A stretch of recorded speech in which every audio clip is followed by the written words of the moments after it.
হাই বন্ধুসকল, আপোনালোকক আমাৰ ইউটিউব চেনেলৰ অন্য এটা ভিডিঅ'লৈ স্বাগতম জনালোঁ। বন্ধুসকল, চৰকাৰী ঘৰৰ কাৰণে ভাল খবৰ।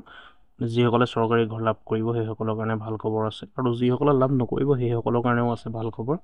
চৰকাৰী ঘৰৰ ভাল খবৰ এইটোৱে বন্ধুসকল, যিহেতু অহাকালি 19 তাৰিখে 3,80,000 মানুহৰ টকা সোমোৱাব একাউণ্টত, অৰ্থাৎ চেক দিয়া হ'ব। 124টা সমষ্টিত চেক দিম বুলি ক'লে এখনকৈ মিটিং পাতি লৈ 124খন মিটিং পাতি পেলাই মুখ্যমন্ত্ৰীয়ে চেক বিতৰণ কৰিব 3,80,000 মানুহ।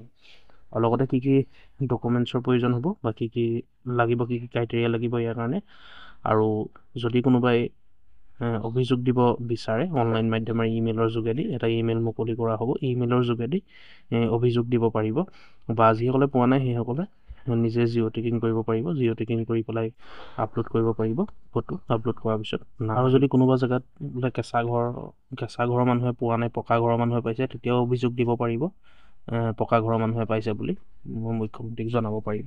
আৰু মই ইয়াৰ আগৰ ভিডিঅ'টোত আপোনালোকক দেখাইছিলোঁ জিঅ' টেকিঙৰ পদ্ধতি, নতুন নিয়ম আহিলে নতুন পদ্ধতিত জিঅ' টেকিং কৰা হ'ব।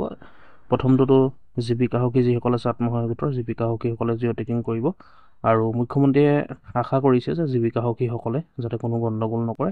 তাৰপাছত তাতো যদি গণ্ডগোল কৰে তেতিয়া নিজে চেল্ফ জিঅ' টেকিং কৰিব পাৰিব। কেনেকুৱা পদ্ধতিত কৰিব মুখ্যমন্ত্ৰীয়ে সকলোখিনি কথা ক'লে। আপোনালোকে ভিডিঅ'টোত সকলোখিনি জানিলোঁ, ভিডিঅ'টো শেষলৈকে চাই থাকিব। এতিয়া মই আহিছোঁ এটা নতুন চৰকাৰী আঁচনিৰ বিষয়ে। অহা 19 তাৰিখে দিনৰ 11:30 বজাত আমি অসমৰ প্ৰতিটো সমষ্টিতে একোখনকৈ মিটিঙৰ জৰিয়তে 3,80,000 লোকলৈ প্ৰধানমন্ত্ৰী আৱাস যোজনাৰ ঘৰ আগবঢ়াম। বহুতে মোক কেতিয়াবা প্ৰশ্ন কৰে যে পকা ঘৰ থকা লোকেও প্ৰধানমন্ত্ৰী আৱাস যোজনাৰ ঘৰ পাইছে।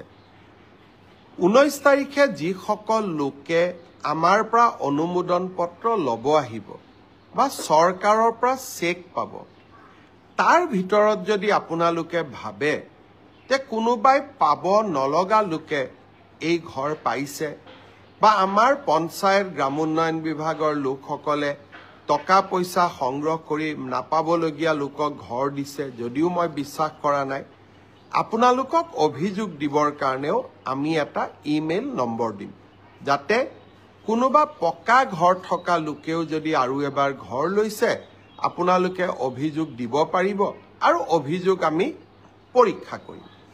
কিন্তু এতিয়া মই এটা নতুন কথা আপোনালোকক ক'ব খুজিছোঁ।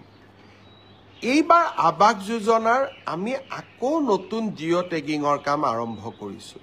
জিঅ' টেগিং মানে আপোনাৰ ঘৰখনৰ ফটো লৈ আমি তাক আপলোড কৰিম, আৰু যদি ঘৰ পোৱাৰ যোগ্য, অহাবাৰ ঘৰ পোৱাৰ তালিকাত আপোনালোকৰ নাম আমি সন্নিৱিষ্ট কৰিম। পঞ্চায়ত আৰু গ্ৰামোন্নয়ন বিভাগৰ কৰ্মচাৰীসকলে এই ক্ষেত্ৰত দুৰ্নীতি বা ৰাইজৰ পৰা টকা পইচা বিচাৰে বুলি বহুতে অভিযোগ কৰে। সঁচা মিছা মই নাজানো। সেইবাবে এইবাৰ জিঅ' টেগিঙৰ দায়িত্ব আমি জীৱিকা সখী বাইদেউসকলক দিছোঁ। জীৱিকা সখী বাইদেউসকলে জিঅ' টেগিং কৰিব। গাঁও সভাত এই আঁচনিখনৰ বিষয়ে আলোচনা হ'ব, হিতাধিকাৰীসকলৰ নাম পৰীক্ষা হ'ব, পুনৰ ব্লক পৰ্যায়ত ইয়াক পুনৰ বিবেচনা কৰা হ'ব, আৰু শেষত জিলা পৰ্যায়ত ইয়াক অনুমোদন দিয়াৰ পিছতহে জিঅ' টেগিঙক আমি ফাইনেল কৰিম। সেইকাৰণে আপোনালোকে সকলোৱে জিঅ' টেগিঙত অংশগ্ৰহণ কৰক আৰু জীৱিকা সখী বাইদেউসকলক সহায় কৰক। এইবাৰ আমি আৰু এটা নিয়ম ৰাখিছোঁ। কোনোবাই যদি ভাবে জীৱিকা সখী বাইদেউগৰাকীয়ে মোৰ ঘৰটো জিঅ' টেগিং নকৰিলে, আমি সেলফ জিঅ' টেগিঙো কৰিব পাৰোঁ। অৰ্থাৎ নিজৰ ঘৰটো আমি নিজেই জিঅ' টেগিং কৰি আমি দিব পাৰিম। এই ধৰণৰ সেলফ জিঅ' টেগিঙৰ সুবিধা এটাও এইবাৰ আমি এই নতুন জিঅ' টেগিঙৰ সৈতে সন্নিৱিষ্ট কৰিছোঁ। জীৱিকা সখী বাইদেউসকলে জিঅ' টেগিং কৰিব। মই বিশ্বাস কৰোঁ যে বাইদেউসকলে এটকাও কাৰোৰ পৰা নোখোজে, আৰু কোনোবাই খুজিলেও নিদি নিজৰ নামটো নিজেও জিঅ' টেগিং কৰিব পাৰিব।